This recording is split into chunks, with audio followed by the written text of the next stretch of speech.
Olá, graça e paz.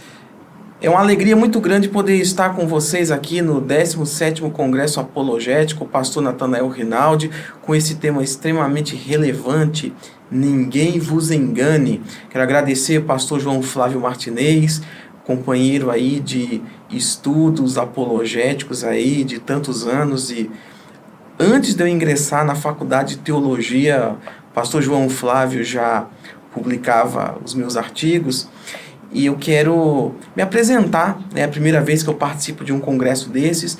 Meu nome é Francisco Belvedere Neto, eu sou pastor da Igreja Metodista, eu resido na cidade de Maringá, eu sou casado com a Caroline, tenho 2 filhos, o Estevão e a Aurora. Eu, no momento, eu não estou pastoreando efetivamente nenhuma igreja local. Eu estou num período de licença do ministério, que já está se finalizando, mas eu ainda estou de licença, então não estou à frente de uma igreja local nesse momento. Mas eu sou pastor da Igreja Metodista e eu tenho uma história interessante, porque eu venho de uma família de adventistas do 7º dia. A minha mãe era católica não praticante, meu pai cresceu em lar adventista, tive 2 tios pastores adventistas, sendo um deles bastante conhecido a nível mundial, inclusive, e eu também fui estudante de Testemunhas de Jeová. Eu tive um período na minha adolescência que eu fui, então, estudante, né, como eles chamam, estudante da Bíblia, né, estudante com uma família de Testemunhas de Jeová, e depois disso eu tive uma experiência de conversão profunda. Jesus me salvou verdadeiramente, eu conheci o Evangelho, pude entender o que significa verdadeiramente ser salvo pela graça, por meio da fé, e as experiências que eu tive me levaram a gostar da pesquisa profunda da teologia, da apologética, da importância da gente zelar por uma doutrina correta na igreja, a gente cuidar com questões de equívocos doutrinários. E a isso vem o tema da ministração que eu quero trazer aqui para vocês, que é extra-escritura, a relativização das escrituras como fonte singular de autoridade doutrinária. Isso é um perigo muito grande, quando a escritura ela não é tida como a autoridade única de revelação doutrinária na vida da igreja. Eu vou contar algumas experiências para vocês antes da gente prosseguir aqui com o conteúdo. Como eu falei, a minha mãe dizia-se católica romana não praticante. Eu estudei em colégio católico romano, e eu lembro que uma vez na aula de religião foi abordado o tema da chamada Assunção de Maria, aquela ideia de que Maria subiu ao céu de corpo e alma. Eu lembro como se fosse hoje, ali na aula de religião, sendo passados uns slides com aquelas figuras representando Jesus vindo buscar Maria. E de repente, então, eu cheguei para a professora e fiz a pergunta que deixou ela numa situação meio desconfortável, foi visível. Eu perguntei para ela: aonde isso está na Bíblia? Em que lugar da Bíblia nós podemos encontrar isso? E ela não soube me responder. Depois de muitos anos, hoje eu sei que a fonte disso é o quê? É a tradição. Escritos apócrifos e tradições que surgiram no ambiente eclesiástico e que acabou por se transformar em uma doutrina.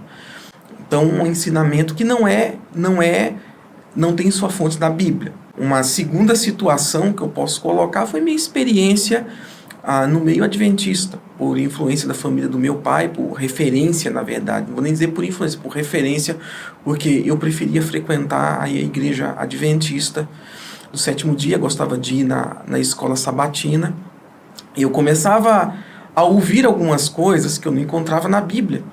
E aí eu perguntava para os professores de escola sabatina, perguntava para pastores, perguntava para parentes, e aí a resposta que eu encontrava era a seguinte.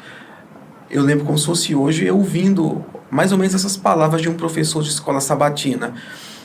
Na Bíblia, talvez você não vai encontrar esse relato, esses detalhes, mas nos escritos da senhora Ellen White, quantas vezes eu vi a senhora Ellen White ser citada no ambiente eclesiástico, no culto público, né, no culto divino, que é o culto de sábado de manhã, sendo lidas como se fosse lido um trecho da Bíblia. Também teve a minha situação, quando eu era estudante de Testemunhas de Jeová, eu lembro que eu comecei a questionar algumas coisas, questionando à luz da Bíblia. Eu tinha 15 anos de idade, entre 15 e 16 anos. E eu lembro eu questionando, por exemplo, o assunto sobre alma, espírito, e toda aquela explicação que eles dão, que os adventistas também ensinam isso, de que pneuma significa apenas o sopro, apenas o fôlego, e não seria algo imaterial do ser humano. E eu lembro então que naquele estudo foi mencionado que os anjos eram seres espirituais, portanto pneumáticos. Aí eu questionei e falei, mas os anjos então não são feitos de vento, então pneuma deve então significar espírito também. E aí houve algumas tentativas de me convencer, e foi pego um livro, uma literatura, não lembro agora exatamente qual era, eu lembro que era um livro grande, da capa azul clara, não recordo agora o nome, não quero arriscar para não dar uma informação errada.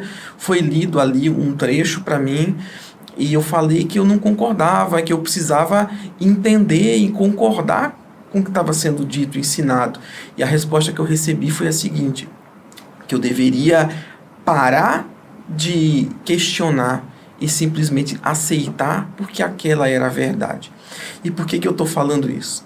Para a gente ilustrar então esse tema do extra-escritura. E já vou explicar esse conceito. Eu quero citar aqui uma frase de John Wesley, onde ele diz o seguinte: dai-me esse livro a qualquer preço, dai-me o livro de Deus. Eis nele sabedoria suficiente para mim. John Wesley, se referindo à Bíblia Sagrada. John Wesley se declarava o homo unius libre, o homem de um livro só. Não que ele não lesse outras coisas, mas para ele o que fazia diferença na vida dele, o que era autoridade, o que guiava a vida dele acima de qualquer outra coisa que ele lesse, acima de qualquer outra coisa na vida, era a Bíblia, a palavra de Deus. Então vamos fazer uma leitura aqui do texto que se encontra em Colossenses, capítulo 2, do versículo 16 ao versículo 19. Portanto, ninguém julgue vocês por causa de comida e bebida, ou dia de festa, ou lua nova, ou sábados, porque tudo isso tem sido sombra das coisas que haviam de vir, porém o corpo é de Cristo. Não deixem que ninguém se faça de árbitro para desqualificar vocês, com pretexto de humildade e culto de anjos, baseando-se em visões, estando cheio de orgulho sem motivo algum na sua mente carnal, e não retendo a cabeça, a partir da qual todo o corpo, suprido e bem vinculado por suas juntas e ligamentos, cresce o crescimento que vem de Deus. O que nós vemos aqui nesse texto que eu quero destacar para você? O texto aqui, Paulo destaca o que acontece aqui com alguns equívocos doutrinários que estava havendo ali na igreja de Colossos. Vemos aqui que algumas coisas nós podemos separar aqui por partes aqui nesse texto. Primeiro, foco na tradição, né, ou em tradições, ou seja, leis sobre comida, sobre bebidas, sobre dias de festas. Fala aqui de novas e constantes revelações, baseando-se em visões. Quando ele menciona isso, está falando sobre algo que havia lá, uma prática de alguns mestres que baseavam seus ensinos buscando novas revelações, buscando revelações espirituais, indo atrás de visões. O que está acontecendo aqui? Eles estavam colocando a sua própria experiência como autoridade doutrinária. ou seja, se fazendo árbitro para desqualificar a partir dessas visões que, segundo Paulo diz, que eles tinham na sua mente carnal. Nós temos aqui, então, Paulo combatendo o gnosticismo ali naquela igreja, né? Ensinamentos gnósticos. Gnose significa conhecimento. Então, os gnósticos eram um grupo que havia no meio da igreja cristã que pregavam que Jesus havia ensinado algo em segredo, a um ou alguns discípulos, e esses transmitiram esse ensinamento para outras pessoas de maneira seleta. E isso acabava gerando essa heresia que surgiu, então, no âmbito da igreja antiga. Acabou, então, que essas pessoas se achavam até superiores espiritualmente que aqueles que não conheciam essas doutrinas que eles pregavam. Então eram aqueles que tinham então esse conhecimento especial, esse conhecimento secreto. Uns tendiam para o legalismo, baseando-se na lei e tradições judaicas, e outros pendiam para o antinomianismo, ou seja, aquela ideia, pequemos para que a graça abunde. O corpo é mau, o mundo é mau, então vamos pecar bastante para que a graça de Deus abunde, porque o corpo é mau mesmo, então a gente tem mais é que se entregar às nossas paixões, aos nossos desejos. Eram dois extremos, ou o legalismo, cheio de proibições e restrições e regras, e isso pode, isso não pode, e uns condenando os outros, ou partia para a libertinagem.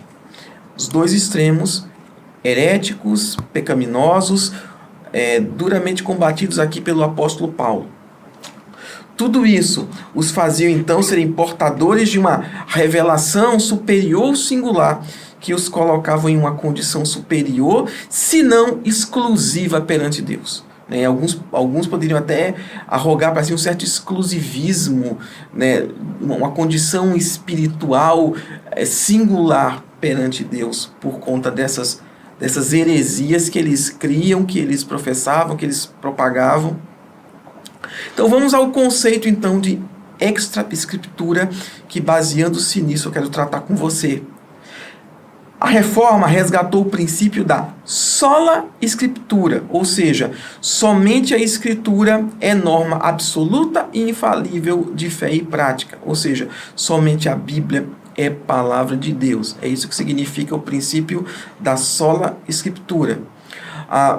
Juntamente com isso, outras análises, outras reflexões se desenvolveram ali no meio protestante, como por exemplo a ideia da toda escritura, ou seja, não é somente só a escritura, mas a toda a escritura, ou seja, toda a escritura deve ser esmiuçada, deve ser zelada, deve ser pregada, deve ser ensinada, deve ser valorizada.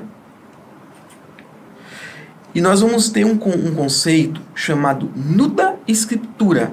É um conceito mais recente, que é um conceito equivocado sobre só a escritura, na qual a escritura ela é utilizada por si só, descartando credos, confissões históricas, etc. Uma coisa interessante, quando os reformadores, Lutero, Calvino e demais defenderam o princípio da sola escritura, eles nunca quiseram dizer nós vamos usar a Bíblia somente sem nenhuma outra ferramenta interpretativa. Muito pelo contrário, eles sempre defenderam inclusive o uso dos pais da igreja, dos primeiros séculos principalmente, como um auxílio ao entendimento da escritura, não ao mesmo pé de igualdade da escritura. E eu vou falar sobre isso um pouco mais para frente. Então, não era assim, lemos somente a Bíblia e mais nada. Os credos, como o credo apostólico, o credo niceno-constantinopolitano, o credo de Calcedônia, os demais credos também sempre foram considerados instrumentos úteis no entendimento da revelação bíblica. Mas preste atenção, instrumentos úteis, instrumentos didáticos, não instrumentos com a mesma autoridade que a Escritura. Esses credos sempre foram entendidos como sujeitos a passar pelo crivo da Bíblia. Ok? Então, prosseguindo aqui, meu irmão, minha irmã, quando falamos de extra-escritura, nós estamos falando, então, de fontes de autoridade além, ou seja, extra, fora das Escrituras Sagradas. E aí, voltando àquelas experiências que eu experimentei, que eu compartilhei aqui. Por exemplo, a Igreja Católica Romana, que eu citei aqui. A Igreja Católica Romana atribui ao magistério da Igreja, ou seja, a tradição, a mesma autoridade que as Escrituras. A mesma autoridade revelacional, a mesma autoridade de estabelecer doutrina e de guiar a vida da Igreja. Eu vou citar então agora um trecho do Catecismo da Igreja Católica, que diz o seguinte: daí resulta que a Igreja, a qual estão confiadas a transmissão e a interpretação da revelação, não deriva sua certeza a respeito de tudo que foi revelado somente da Sagrada Escritura. Por isso, ambas devem ser aceitas e veneradas com igual sentimento de piedade e reverência. Então, essa é a visão da Igreja Católica Romana. O magistério da Igreja, a tradição, ela tem autoridade revelacional, assim como a Escritura. Não é somente a Escritura. Essa tradição, esse magistério também tem esse peso. Então, nós estamos tratando aqui de uma fonte de autoridade extra-Escritura. Adventismo do sétimo dia. Eu vou citar aqui declarações adventistas que deixam bem claro o patamar que eles colocam os escritos de Ellen White. Cremos que Ellen White foi inspirada pelo Espírito Santo e seus escritos, o produto desta inspiração, têm aplicação à autoridade especial para os adventistas do sétimo dia.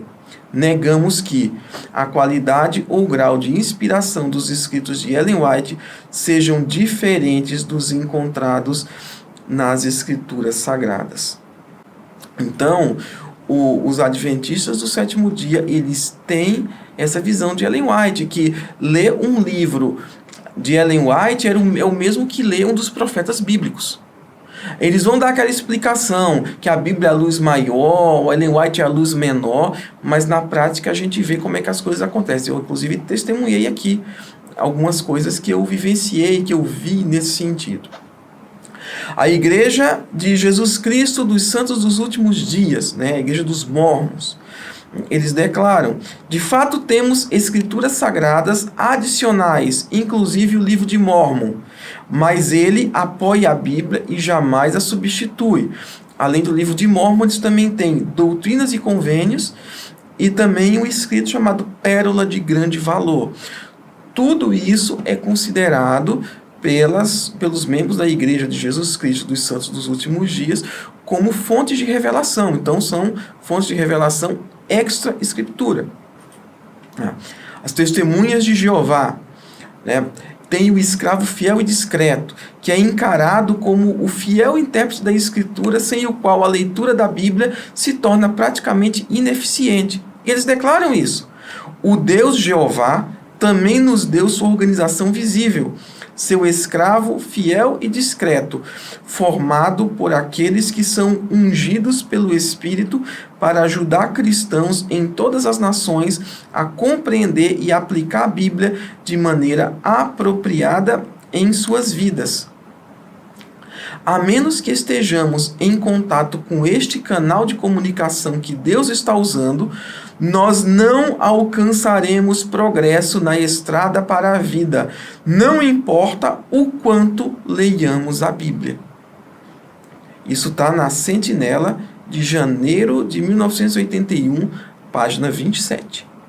Então, o escravo fiel e discreto, que é o corpo governante das Testemunhas de Jeová, eles produzem o material que deve ser lido, que deve ser usado obrigatoriamente como um meio de entendimento da Escritura, sem o qual a leitura dele, o uso desse material, para eles, a conclusão que a gente tira é que a leitura bíblica não serviu, não foi eficiente. Então, também acaba se tornando o escravo fiel e discreto, acaba se tornando uma fonte de revelação, de autoridade extra-bíblica, extra-escritura, quero dizer. E a gente olhando também no desenvolvimento da igreja cristã, no desenvolvimento da história, surgiram outras maneiras de se ter uma fonte de autoridade extra-escritura. Por exemplo, o liberalismo teológico, né, uma tendência teológica, um movimento teológico que surgiu, cuja razão era colocada, ou é colocada, porque, embora alguns digam que o liberalismo teológico morreu, ele não morreu, né, ele adquiriu outras formas, tomou outras formas, adota outras nomenclaturas, mas o espírito do liberalismo, o método do liberalismo continua aí, né? E o liberalismo teológico, então, coloca a razão como critério para se estabelecer o que é verdade ou não. Isso fica muito claro ao se observar o método teológico liberal. Por exemplo, o método histórico crítico, no qual a Bíblia não é tratada como a revelação de Deus, mas é colocado como um documento que expressa o que as pessoas que a escreveram pensavam sobre Deus. Olha a relativização aí. Então, o método histórico crítico vai comparar a Bíblia com outros escritos antigos e vai relegar boa parte dos seus relatos, como, por exemplo, de criação, milagres, até mesmo os relatos do Êxodo, relatos dos patriarcas, né, a passagem pelo mar, e inúmeros outros relatos da Bíblia, milagres de Jesus, como sendo linguagens mitológicas, como sagas, como lendas, e não como fatos históricos. Então, a parte sobrenatural da Bíblia é descartada, são rejeitados relatos sobrenaturais como sendo mitológicos, como sendo algo que, como não tem uma comprovação científica, então, racionalmente, nós não podemos aceitar como literal. Então, a razão humana é colocada como uma fonte de autoridade extra-escritura, porque o que vai definir se é verdade ou não é a razão humana, são os métodos que satisfaçam o ceticismo humano, a necessidade de explicação, de satisfação da lógica e da razão humana. No método teológico liberal, a razão humana acaba sendo a autoridade. Acaba sendo a autoridade final, na verdade, né? Porque a própria Bíblia ela é relativizada na sua autoridade. Então, mais um exemplo de autoridade extra-escritura. A escritura ela é diminuída e a razão humana ela é tão exaltada. Outra fonte de autoridade que é colocada muitas vezes, às vezes em pé de igualdade com a escritura, que é o experiencialismo, né? A pós-modernidade, é o período que nós vivemos, ela tem como marca a subjetividade. Não há, portanto, uma autoridade absoluta. Cada pessoa tem a sua própria verdade. Voltando à reforma protestante, um dos princípios que foi defendido pelos reformadores foi o livre exame das Escrituras. Ou seja, aquilo que é pregado, eu devo ter acesso à Bíblia e conferir se aquilo está correto ou não. Esse é o livre exame das Escrituras. Mas isso não significa que cada pessoa tem o direito de criar sua própria doutrina, ter sua própria verdade. Por isso que as denominações surgiram a partir da Reforma, também elaboraram seus catecismos, seus credos, suas confissões de fé, que, por exemplo, a minha denominação, a Igreja Metodista, nós temos os 25 artigos de religião do metodismo histórico, retirados dos 39 artigos da Igreja da Inglaterra.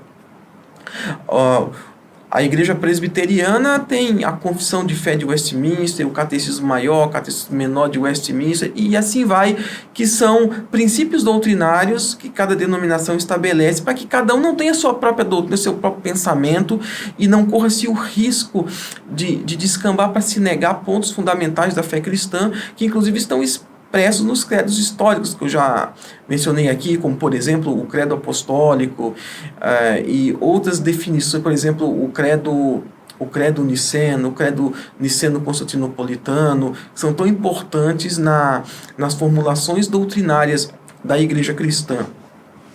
Então, o princípio do livre exame da Escritura não dá o direito de cada pessoa inventar sua própria doutrina, criar sua própria doutrina. E no período que nós vivemos hoje, a pós-modernidade, favorece esse tipo de ideia, esse tipo de pensamento. E aí nós temos, então, eu falei, o experiencialismo, a ideia de que cada pessoa tem, então, uma experiência pessoal com Deus, e em cima dessa experiência com Deus, ela conclui que Deus está trazendo algum tipo de revelação nova para os dias atuais, e acabam dando a essas revelações o mesmo peso que a Escritura.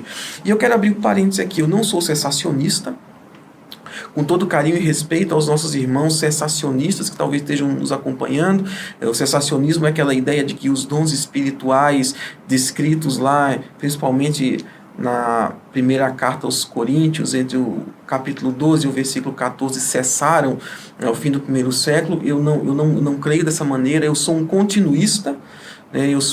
Não sou um pentecostal, porque eu sou metodista, né, mas eu sou continuista, creio na atualidade dos dons espirituais, creio que Deus pode nos dar sonhos, creio que Deus pode nos dar uma iluminação direta, creio que Deus pode falar conosco de diversas maneiras em algum momento, mas são coisas que Deus traz para a nossa vida pessoal e sempre vai nos conduzir à direção que já está dada na Escritura. Eu não acredito que Deus traga novas revelações doutrinárias, nem novos mandamentos para a igreja cristã. Isso Deus já nos deu na Bíblia Sagrada. E então, ela é nossa fonte, ela é nosso guia, nossa regra de fé e prática. Então, doutrina, mandamentos de Deus, direção para a vida da igreja cristã está na Escritura. Deus pode, como eu já falei, falar algo para a minha vida, e geralmente Ele usa a Escritura para fazer isso, mas pode sim dar algum sonho. Nós temos algumas situações extraordinárias em alguns países de difícil alcance do Evangelho, que tem relatos verídicos de que Jesus tem aparecido para algumas pessoas, anunciado o Evangelho, e essas pessoas têm procurado igrejas cristãs e feito o quê? Pautado as suas vidas pela Bíblia Sagrada e tem se convertido a Cristo. Tem muitos testemunhos assim de gente muito séria. Eu creio que Deus pode fazer isso de maneira extraordinária, sim, mas novas revelações de doutrina para a igreja, através de pessoas escolhidas nos dias de hoje, como no caso que os adventistas do sétimo dia tem Ellen White, a Igreja de Jesus Cristo dos Santos dos Últimos Dias tem lá Joseph Smith, Brian Young e outros aí que podem ser considerados profetas contemporâneos para trazerem revelação para o povo de Deus nos dias de hoje. Não, eu não creio dessa maneira, e eu não creio que Deus fique o tempo inteiro trazendo novas revelações para a igreja, nem através de pessoas separadas especificamente para isso, e nem para nós de maneira geral. O que Deus tinha que revelar, eu creio que Ele já revelou na Sagrada Escritura. E muitas pessoas, de maneira desavisada e de maneira bem intencionada, têm transformado experiências pessoais em uma fonte de revelação extra-escritura, e nós precisamos tomar cuidado com isso. O incentivo à busca de revelações constantes, em vez de buscar se aprofundar nas escrituras, um tipo de linha direta com Deus. E isso tem acontecido muito, meus irmãos. Eu quero deixar um alerta. Cuidado, eu não vou aqui citar especificamente, eu nem tenho como citar especificamente um movimento A, B ou C, porque isso não tem acontecido de uma maneira institucionalizada. Isso tem aparecido na forma de uma tendência. E a gente muitas vezes vê líderes cristãos piedosos, muito bem intencionados, se deixando levar por isso, cometendo esse equívoco. Falas do tipo que não vemos nos dias de hoje o mesmo fruto que víamos na igreja primitiva, na igreja antiga, porque valorizamos mais um livro que eles não tinham, uma referência ao cânon da Escritura fechado, do que o Espírito Santo que eles tinham. Esse tipo de frase que tem circulado no meio evangélico traz na sua essência algo perigoso. A ideia de que eu sei que muitas das pessoas que têm pregado coisas desse tipo não têm tido a intenção de desprezar a Bíblia, não têm tido a intenção de afastar as pessoas da Bíblia. Talvez não tenham até se dado conta do perigo do que estão falando, mas é uma tendência complicada, porque isso traz junto consigo a ideia de que é mais importante eu buscar algum tipo de experiência, é mais importante eu buscar algum tipo de revelação direta em Deus do que me aprofundar no estudo da Escritura. Qual que é o filtro, o critério para eu julgar se uma visão, um sonho, uma voz que eu escute me dando alguma direção, se de fato aquilo é de Deus ou não? Se eu não estiver firmado na Escritura e de repente eu tenho um sonho, eu sinto algo no meu coração, um impulso, uma direção, escuto uma voz e me diz algo contrário à Escritura. Se eu estiver firmado na Escritura, eu vou discernir se essa voz é de Deus ou não. Olha que coisa interessante, Atos 17:11. Diz assim: ora, estes de Bereia eram mais nobres do que o de Tessalônica, pois receberam a palavra com toda avidez, examinando as Escrituras todos os dias, para ver se as coisas eram de fato assim. Então, isso aqui está se referindo ao quê? A pregação de Paulo. Paulo, apóstolo de Cristo, não se ofendeu em nenhum momento que ele pregou para os bereanos e eles foram checar nas Escrituras se aquilo que ele estava pregando, que de fato era de Deus, estava de acordo com o que a palavra realmente ensinava. Hoje, nós vemos então esse experiencialismo que tem se transformado em algumas situações em um substituto da Escritura. Nós vemos então a propagação de certos movimentos com uma preocupação excessiva de ouvir algo diretamente de Deus do que para se atentar àquilo que Deus já disse, e acabar sendo um caminho perigoso. Como um bom teólogo wesleyano, eu vou citar aqui o quadrilátero wesleyano, que dentro da teologia wesleyana é um esquema de estudo que nós utilizamos assim sobre o modo wesleyano de fazer teologia, e que é quadrilátero porque tem 4 pontos. E tem um no centro. Tanto é que já tem estudioso falando em pentalátero, né? Ou seja, 5 lados, né? 5 pontos, mas vamos chamar de quadrilátero, que é o mais usual, porque um deles está no centro, que é o quê? A Bíblia, a Escritura. E tendo a Bíblia no centro e a Escritura no centro, nós temos a criação, a razão, a tradição e a experiência. Tudo isso convergindo para a Escritura. Por exemplo, a Escritura, que é a palavra de Deus, é o centro, é a regra de fé e prática, é inerrante e infalível, portanto, o filtro de tudo. Na criação, Deus se revela como o criador e mantenedor de todas as coisas, como a Bíblia afirma. A Bíblia afirma que os céus proclamam a glória de Deus e o firmamento a obra de suas mãos. Então, a própria Bíblia, né, aponta que a criação é um testemunho da existência de Deus. Então, criação, Deus se revelando como Criador. Nós temos a razão, que Deus nos concede o intelecto, não para duvidarmos, para questionar, para rejeitarmos a Escritura, mas para compreender a sua revelação através da Escritura. Para compreendermos tudo aquilo que Deus nos diz, Deus nos revela, Deus nos deu então uma razão, nos deu o intelecto como um instrumento da sua graça, para compreendermos a sua palavra revelada. A tradição também é um meio útil para nós compreendermos melhor a revelação de Deus, porque através da tradição nós aprendemos com o legado daqueles que vieram antes de nós. Aquilo que eu mencionei aqui, os credos históricos, as confissões de fé, os escritos dos pais da igreja, que eu já mencionei aqui, que para a igreja católica romana, eles são tidos como autoridade, como fazendo parte da tradição, que é considerada uma autoridade em matéria de revelação. Para nós protestantes, eles são úteis enquanto confirmam a Escritura, enquanto nos ajudam a entender a Escritura, mas apenas como comentaristas, como teólogos, como pessoas que deixaram testemunho, como pessoas que tiveram algo a nos ensinar, mas não como autoridade inspirada, não como infalíveis, muito pelo contrário. Aquilo que os pais da igreja escreveram em desconformidade com a Escritura, nós rejeitaremos, nós não abraçaremos. Apenas aquilo que estiver de acordo com isso, o mesmo vale para credos históricos. Se houver algo nos credos que destoe da Escritura, da interpretação correta da Escritura, nós não temos por que abraçar esses itens, esses pontos.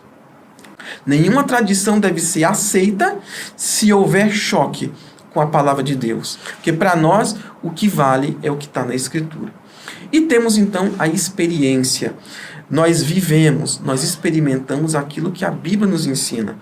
Toda experiência, como eu já falei, a experiência é válida. A experiência é real. Deus faz milagres, faz. Deus se manifesta de muitas maneiras, se manifesta até mesmo em sonhos, visões, algumas maneiras de falar conosco. Tudo isso é válido, mas Deus nunca vai acrescentar nada à Escritura. Nós não cremos que Deus vai acrescentar nada à Escritura, nós não cremos que Deus vai contradizer nada do que está na Escritura. Muito pelo contrário, toda experiência, para nós vermos a legitimidade dela, nós temos que julgar à luz da Escritura. Isaías 8, capítulo 20, diz assim: a lei e ao testemunho, se eles não falarem segundo esta palavra, jamais verão a luz do alvorecer. Ou seja, toda pessoa que traga uma palavra dita, vinda de Deus, tem que falar de acordo com a Escritura. Quando fala que a lei e ao testemunho, está fazendo uma referência às Escrituras sagradas que eles já tinham naqueles dias. Deus sempre estabeleceu as Escrituras como critério doutrinário, como regra de fé. A própria Bíblia já deixa claro para a gente que não haveriam novas revelações. Você quer que eu prove para você? Quando eu falo de novas revelações, como eu já falei, eu não falei de manifestações de Deus para a minha vida, sobre a minha vida, mas me refiro a manifestações de Deus no sentido de trazer novas doutrinas. Aqui Apocalipse 2:24, nós lemos aqui: digo, porém, aos demais de Tiatira, a todos aqueles que não seguem essa doutrina e que não conheceram, como eles dizem, as coisas profundas de Satanás, não porei outra carga sobre vocês. E o versículo 25, olha aqui: tão somente conservem o que vocês têm, até que eu venha. Então é isso que nós vemos à luz da palavra de Deus, toda a revelação doutrinária para dirigir o povo de Deus, para a igreja de Cristo, em todos os lugares, em todos os tempos. Nós já temos nos 66 livros da Escritura Sagrada. Ela que é nosso guia, ela que é nossa lei. Portanto, nos mantendo fiéis a ela, nós, como corpo de Cristo, nós estamos protegidos de toda e qualquer doutrina errada. Então, meu irmão, minha irmã, nós devemos vigiar para que a Escritura sempre ocupe o lugar central nas nossas formulações doutrinárias, naquilo que nós cremos, naquilo que nós pregamos.